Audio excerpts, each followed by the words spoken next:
Welcome to Arcane Echoes. I'm your host, Jessica. Tonight, we turn down cobblestone alleys slick with centuries of rain, past flickering lanterns and weather worn plaques, and step into the heart of Salem, Massachusetts, a town forever branded by blood and shadow. To most, Salem is synonymous with the 1692 witch trials. Think of this as a lesson etched in headstones, a pilgrimage through darkness that refuses to die. Though the trials ended centuries ago, Salem still speaks in whispers. You'll hear stories of restless spirits, haunted rooms, and voices that rise from beneath the floorboards. We'll wander through cursed houses, lingering cemeteries, and places where the past refuses to stay buried. So light a candle, lock your doors, and join me as we walk among the haunted sites of Salem. Deep winter grips Essex County like a vice. Snow lies in jagged drifts against crude wooden fences. The Ipswich River is a ribbon of ice. Nights stretch 14 hours, and in the dark, between tin lanterns, the timber frame houses groan like old ships at sea. Inside, candles sputter low, tallow dwindles, provisions grow thinner yet, and hope flickers faintest of all.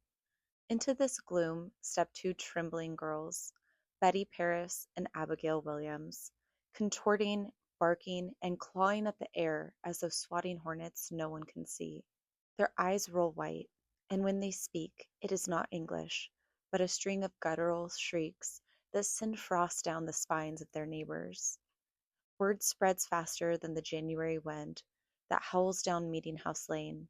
The devil walks in Salem Village. The minister beats his breast. Fathers clutch muskets. Mothers boil rue and wormwood. A slave named Tituba is dragged into the parsonage and whipped until she confesses to midnight fights with a man in black. She gives the court 3 names, and those 3 give 6 more, and soon a floodgate bursts. Families fracture, friends betray friends, debts are settled in the guise of piety. The accused are marched through the snow to the meeting house, wrists bound with rope that burns flesh raw. Inside, magistrates Corwin and Hathorne interrogate by candlelight so dim it leaves the corners of the room crawling with shifting silhouettes. Spectral evidence, dreams, nightmares, the bite of an unseen rat becomes ironclad proof. Children point trembling fingers at their own mothers. Husbands testify against wives to spare themselves. By spring, the noose has become Salem's grim necklace. Gallows Hill, an outcrop of blasted granite, echoes with the creak of rope and the snap of vertebrae. Damp April wind carries the stench of fear across the marshes. Yet, the hangman's work is not the cruelest. In September, 81-year-old Giles Corey is pressed beneath door planks weighted with boulders harvested from frozen fields. For 2 days, he groans beneath a burden that cracks ribs like kindling. Asked to confess, he spits bloody froth and growls, "More weight." On the third sunrise, his tongue protrudes black and swollen, his eyes glaze, but before the last stone drops, he rafts a curse upon Salem Village and every sheriff who dares wear the badge. By winter's return, the jail overflows. The snow is pink with slaughtered livestock, signs, they say, of witchcraft still afoot. Even after Governor Phipps halts the trials, an icy dread remains, as though something hungry was stirred and never stuffed back into the earth. Footsteps echo in empty corridors of abandoned cells. Townsfolk swear they feel unseen fingers brush their cheeks when the night wind blows. Salem is not merely wounded, its soul is split wide, bleeding into the soil. And in that soil, the dead do not rest. They whisper, they wander, and they wait. At 310 Essex Street lays Judge Jonathan Corwin's home. Erected in 1642, timbers black as char, gables that claw at the sky perpetually, the color of lead. By daylight, it already seems to drink the sun. By night, it looks carved from the darkness itself.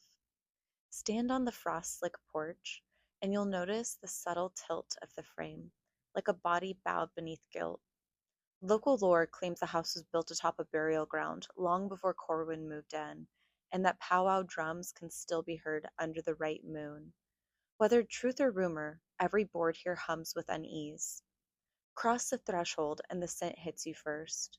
Scorched pine pitch, stale tallow, something iron, blood warm even in winter. The hearths still carry soot from the witch trial days. Some swore the stains once formed a woman's face before flaking to ash. Low beams force visitors to stoop, as though entering confession. Cobweb-thick corners hide witch bottles, glass flasks stuffed with nails, hair, and rusted pens meant to trap malevolent spirits. Docents admit they have removed such bottles only to find them inexplicably returned the next morning. On the kitchen table sit crude medical tools, fleams-crusted brown, bone-handled saws. A bloodletting bowl bears a ring that never quite scrubs clean. The tour guide's lantern wavers, yet there is no draft, only the hush of a house holding its breath. At the top of a cramped spiral stair lies the nursery, plaster cracked like a spider's egg. The cradle, once still, is said to rock on the exact anniversary of Corwin's first death sentence every March. Some evenings, visitors detect the faint smell of sour milk before hearing a single cracking sob that dies in their throats. In 2006, a renowned medium, Eleanor Graves, first heard the phantom infant in the room. Months later, she woke at 3 a.m. to bitter cold water flooding her bedroom floor. No pipes burst, no roof leaked. Floating in the puddle was a corn dolly bound with red thread, the identical doll displayed today in the witch house nursery. That was when Eleanor realized whatever she met in Salem had followed her home. Leaving the nursery, the corridor kinks sharply and empties into Corwin's study.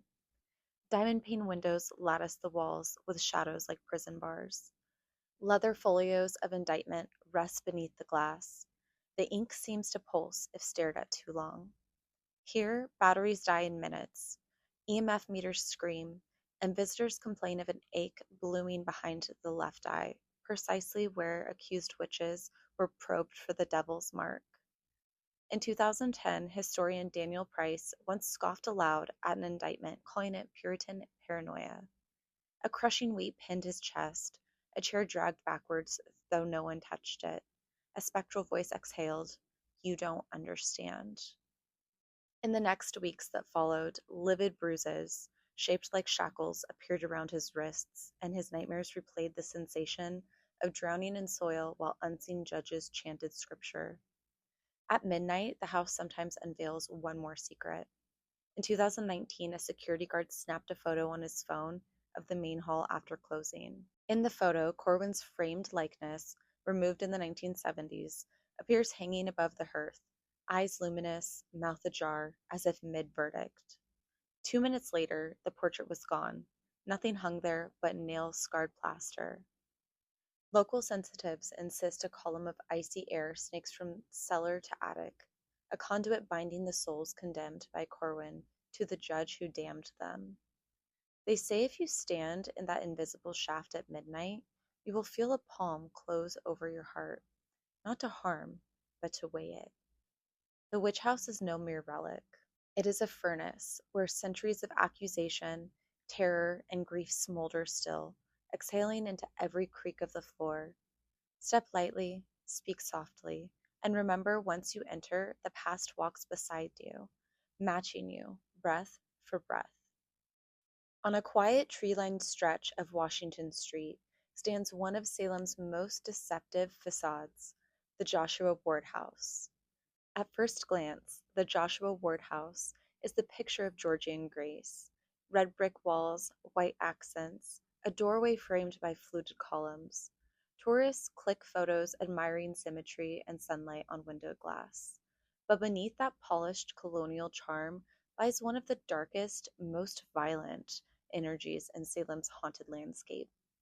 Built in the 1780s, the Joshua Ward House sits atop the very foundations of a much older structure, one tied directly to the blood-soaked legacy of the Salem Witch Trials. This was once the property of High Sheriff George Corwin, a man whose name is still whispered with fear in Salem's ghost stories. George Corwin was barely 25 when the witch trials began, but he wielded his authority with sadistic zeal. He delighted in tightening the nooses, seizing property, and according to whispered testimony, experimenting with enhanced persuasions. Prisoners were left shackled in total dark, while icy seawater was poured over their bare feet to hasten confession. Legends say Corwin sometimes slept upstairs while the condemned moaned beneath the floorboards. When those prisoners died, their bodies weren't laid to rest. They were stored in that same basement, stacked like kindling while the trials dragged on above them. When Corwin died suddenly in 1696 at the age of 30, rumors spread like wildfire. Some believed it was divine justice. Others whispered he had been cursed by those he helped condemn. But even in death, Corwin was feared. His family worried that someone might defile his body, refuse to bury him publicly.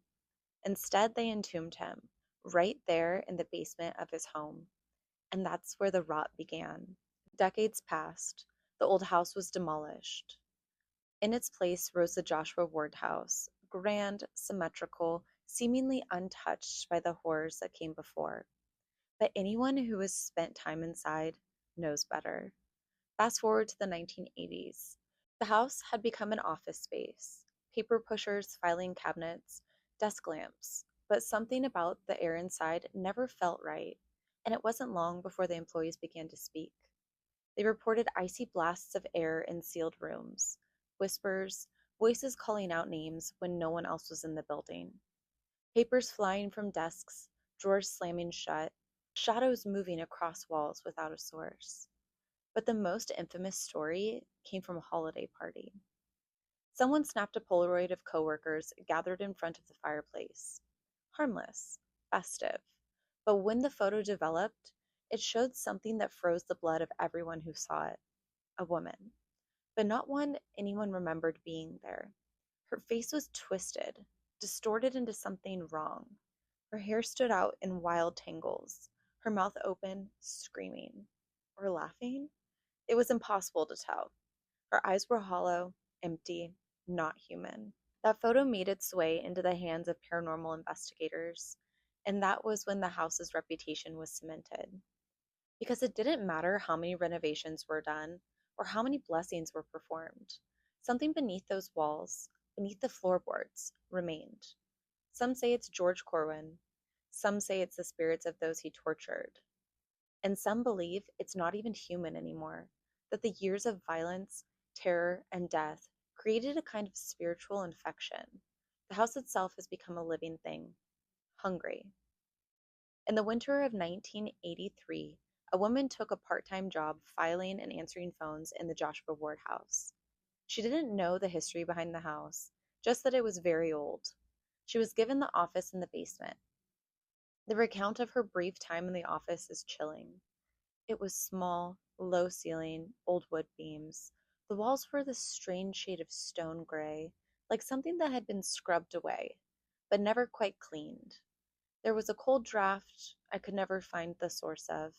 I brought a space heater down. It died within a week. I brought another. That one died too. Phones would ring once, just once, then silence. And then came the choking. It started when I was alone one night. I bent down to pick up a dropped paperclip and felt something behind me, like a shift in gravity, something pressing on the back of my neck. I stood up fast, but then it came again, harder. Hands, cold, heavy hands. Not tight, not yet. Just there, testing. I couldn't scream. I could barely breathe. When my coworker found me, I was just standing there whispering the same thing over and over. Let go, let go, let go. I left that night and never went back. But I still dream about it. Sometimes I wake up gasping, bruises blooming across my neck like fingerprints. My doctor says it's stress, night terrors, but I know better. Whatever lives in that basement, it didn't want to kill me. It wanted me to remember. Our next account comes from a veteran paranormal investigator who visited the Joshua Ward house in 2004. She didn't scare easily, but what she encountered that night has haunted her ever since. I've investigated prisons, asylums, battlefields, you name it. I've seen things I can't explain. But nothing stuck with me like Salem. We were doing a walkthrough when I got drawn to the mirror on that first floor. Tall, antique, a little cracked. They say people see things in it, so I stood there, just watching my own reflection. Then I blinked, and there were hands in the mirror, not mine, pale, slender, pressed down on my shoulders like they were holding me in place. But when I turned around, nothing. I couldn't move. My legs were locked. My throat started to burn. Not like a sore throat, like I was being held from the inside. When the team found me, I was staring into the glass, eyes red. They said I was whispering, "Let go, let go." Same thing that the woman said in the basement, apparently. When I got home, there were bruises on my collarbone. 5 of them, like 5 fingers. We took pictures. I still have them. I won't go back. Not because I'm afraid of death, because I'm afraid of what wants to live through me. The Joshua Ward house stands still, quiet, just another part of Salem's beautiful, haunted skin. But those who know. It is a place where cruelty clings to the walls, where the hands of the dead still reach out, where the veil is not thin, it's torn. So if you pass by it at night and you feel the hair raise on the back of your neck, if the air thickens, if the lights in the windows flicker, though no one is home, don't ignore it. Some houses remember, and this one, it never forgets. Behind the crumbling shell of Salem's old jail sprawls a patch of weedy earth the tourists often miss. Wind-gnarled elms bend low, as if eavesdropping on the whispers that seep from cracked headstones. This is Howard Street Cemetery, an acre of frostbitten dirt that still remembers the press of murder stones. September 19th, 1692, farmers dragged timber planks and cart stones to this very spot. In a shallow trench, they laid Giles Corey, shirtless, wrists bound, tongue thick with thirst. Magistrates demanded a plea. Corey refused. One by one, boulders were hoisted onto the boards. Ribs snapped like dry twigs. For 2 days, he wheezed a single refrain: more weight. When the final stone settled, witnesses swore the earth shuddered as though swallowing a curse it would never digest. Corey's dying malediction targeted the office of sheriff itself. Since 1692, every Essex County sheriff stationed within Salem has resigned, fallen ill, or died unexpectedly. George Corwin, sudden heart failure, blood from ears, 1696. John Dunphy, tubercular hemorrhage after reporting spectral assaults, 1760. Robert Cahill, crippling strokes, internal bleeding, resigned 1978 and publicly blamed Corey's ghost. No sheriff keeps office within Salem boundaries today. The department relocated to Middleton, 13 miles away, citing modern space requirements. Locals call it fearing cubicles. During a fire in 1846, witnesses saw a gray figure kneeling by the elm the night before flames devoured Derby Street. After the 1914 Great Salem Fire, 2 children swore they watched a man made of moonlight walk the cemetery hours before sparks leapt rooftop to rooftop. When Corey appears, disaster follows like smoke. Late October 2007, when Erin M. took her German Shepherd for an evening walk past Howard Cemetery, the dog, usually fearless, halted, hackles ragged, a guttural growl rolling in its chest. Beneath the leaning elm, she saw him, a tall man in tattered colonial garb, knees sunk into the cold earth, head bowed before a weather-chewed stone. She called out, no answer. Closing the distance, she caught a rancid scent of damp soil. The figure lifted its face. Where eyes should have shone, there were voids, pits of endless black, swallowing the lamplight. Erin's breath crystallized. Her dog yelped and bolted. As she fled, a new sound rose behind her, stone grating on stone, as though unseen hands were heaving fresh boulders onto some unseen chest. Erin didn't stop until her front steps. Only then did she feel the ache blooming across her shoulders. In the bathroom mirror, she found symmetrical bruises, 2 handprints, far larger than any human's, fingertips tapering into inhuman points. Her doctor blamed fragile capillaries, yet blood work was normal. Worse, Every photo she had taken that night developed streaked with blue arcs, save the frame aimed at the elm, which emerged pitch black as though the lens itself had been swallowed. Erin never again walked the cemetery after dusk, but some nights she swears she hears her late dog growling just outside the bedroom door, followed by the slow, unmistakable scrape of stone sliding over stone. In late August 2015, a backpacker, Liam H., lingered after a twilight tour, drawn towards a toppled headstone near the swampy edge of Howard Street Cemetery. When he knelt to brush away lichen, a faint sob drifted upward. No wind, no living soul in sight. Curiosity overrode fear. Liam pressed his ear to the damp soil. A hoarse whisper drifted through the loam. Help, I can't breathe. Ice flooded his veins. He staggered out, pulse rattling, and left Salem at sunrise.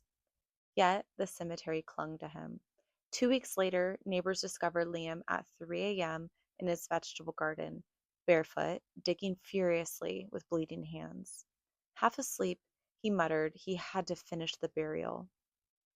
Doctors labeled the episodes parasomnia, but Liam insists the voice belongs to Giles Corey, calling him to lay the last stone. He still wakes choking on phantom soil, sheets mud-caked, ears ringing with the grind of rock upon rock. Another soul marked by Howard Street's restless earth. In 2004, an Essex deputy placed his badge on Corey's makeshift memorial for 60 seconds. The metal frosted over despite August heat. When he retrieved it, the deputy felt a jolt like live wire. By dawn, angry red welts ringed his chest where the badge chain lay. He quit the force within the year. Visit on a day when fog prowls the marshes, and you'll notice sound behaves strangely. Voices swallowed, footsteps amplified. EMF spikes near the leaning elm top out equipment. Photographers capture streaks of pale blue light that arc from ground to sky, like sparks from an unseen forge. If you enter, do not speak Corey's name aloud. Folklore claims it is an invitation, and should you glimpse a kneeling silhouette in twilight, turn away. Disaster may be sharpening its teeth behind you. 3 antique homes, Captain West House, 1834, the Peabody House, 1874, and the Kerwin House, 1850, form today's Salem Inn. Yet it is room 17 of the Captain West House that seasoned paranormal guides treat like dynamite. Captain West sailed for Havana in 1840 and never returned. His young wife, Phoebe, paced the second-floor hallway night after night, lantern guttering in salty drafts until she too vanished. Guests now report the scent of salt-wet roses and a damp rustling of silk just before phenomena erupt. Staff keep a 17 log beneath the reservation desk. Highlights include sheets yanked off dozing tourists, faucets running rose-scented water, and a rocking chair moving 32 full minutes after the guests fled. Before you judge room 17 as just another charming chamber, hear what its guests carried home, each story stranger than the last. Grace and Mark W. booked room 17 for their 10th anniversary, hoping for an antique romance. They returned from dinner to discover their suitcases repacked and their keepsake locket containing a photo of their infant daughter pried open. In place of their baby's image glared a 19th century tin type of an unknown woman in funeral whites. The clasp fused shut. Jewelers have since failed to reopen it. That night, the couple smelled brine and wilted roses, despite dry weather. They fled before dawn. A month later, room 17 offered its lullaby to a lone traveler. Software engineer Derek J. set his phone to film as a skeptic's safeguard.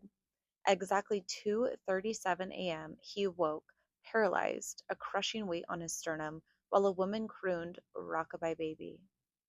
His bedside clock advanced 1 minute, but the phone recording captured 13 uninterrupted minutes of nursery rhyme, accompanied by a shimmering shadow that drifted from wardrobe to mattress, bending towards his face like a mother checking a crib.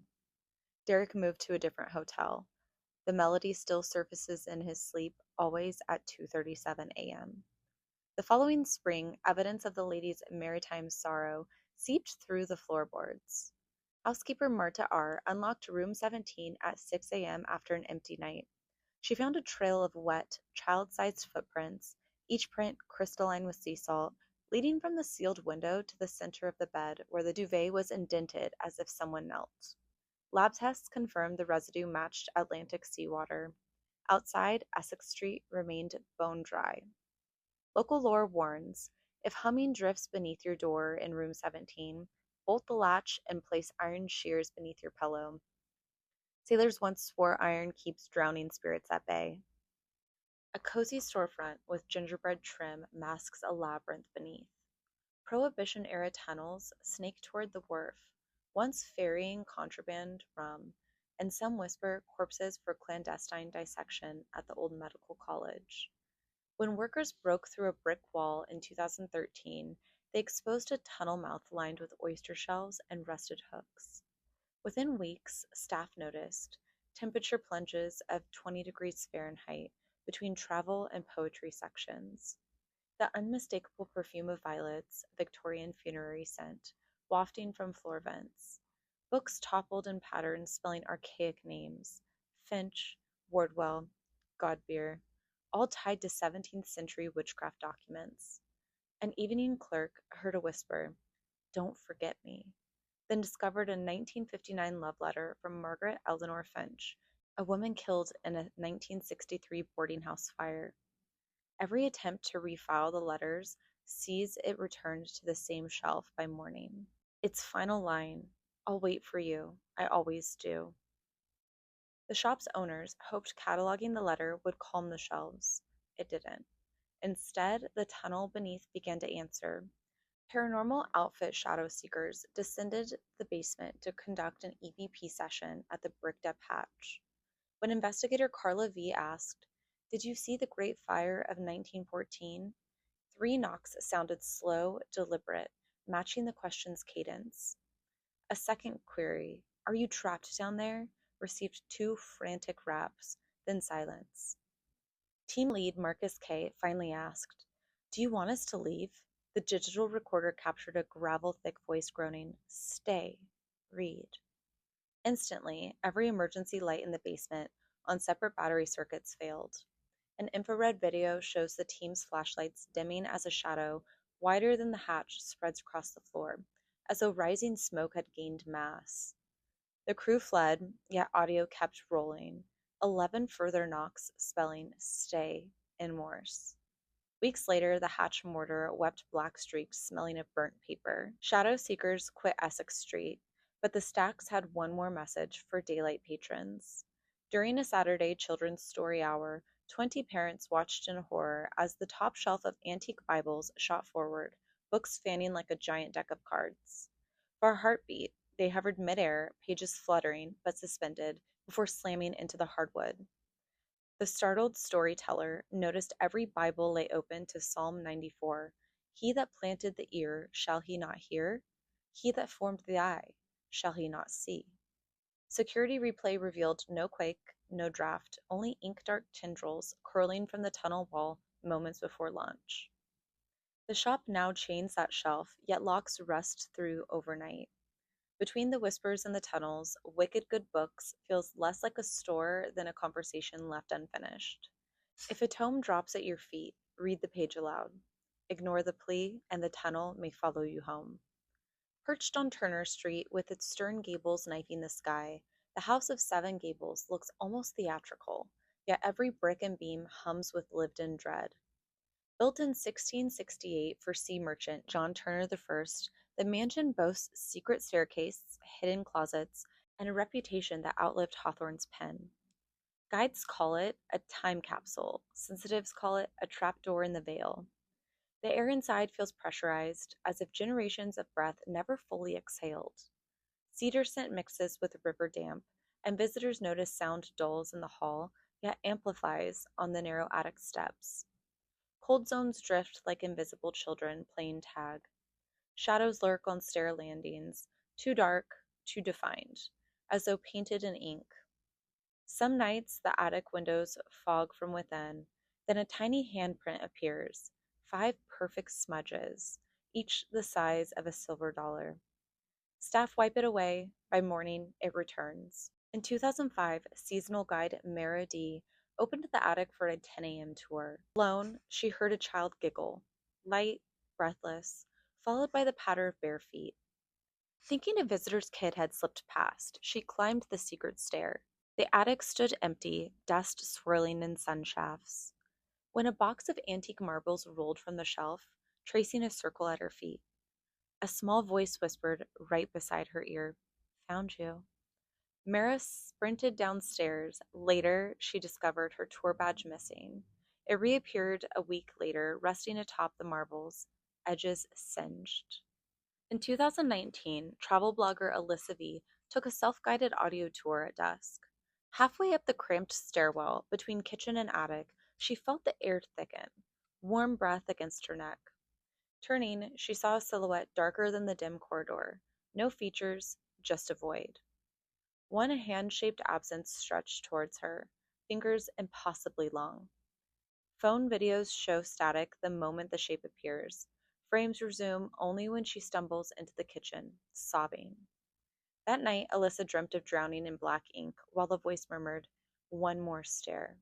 She refuses even to speak the house's name now. Architectural historians blame negative pressure pockets. Occultists cite seven gables as seven portals. Whatever the mechanism, energies swirl up those attic stairs and pool at the third landing. EMF spikes red, batteries die, and the footsteps echo when the corridor is empty. If you visit, do what guides do. Carry a small glass marble. They say the child ghost loves gifts, and the darker shadow hates to hear it roll. We've walked Salem's haunted arteries, from crooked houses and pleading walls to omens beneath the earth and shadows on the stairs. Salem is a living memory of pain, tragedy looping behind weather-beaten facades, guilt embedded in wood grain, sorrow in the very air. Each October, crowds arrive seeking thrills, but the spirits here do not entertain. They endure. They are the condemned and the forgotten, the whisper at twilight, the unseen hands in a still room. Silence here is watched. Candles burn too quickly. Renovations cannot calm an angry house. In Salem, grief is architecture, regret is ritual, and the veil isn't thin, it's torn. If you wander these streets after dark, lantern light flickers without wind, and your name drifts from a place you never stepped. Don't run. Listen, because the dead here don't merely haunt. They remember, they replay, and sometimes they reach back. Thank you for walking with me through the haunted sights of Salem. If tonight's journey chilled your spine, like, subscribe, and share with a friend. It helps the shadows find more curious souls like you. Have a ghost story of your own? Send it my way to arcaneechoespodcast@gmail.com and may be featured in a future episode. Till next time, stay curious, stay cautious, and as always, stay haunted.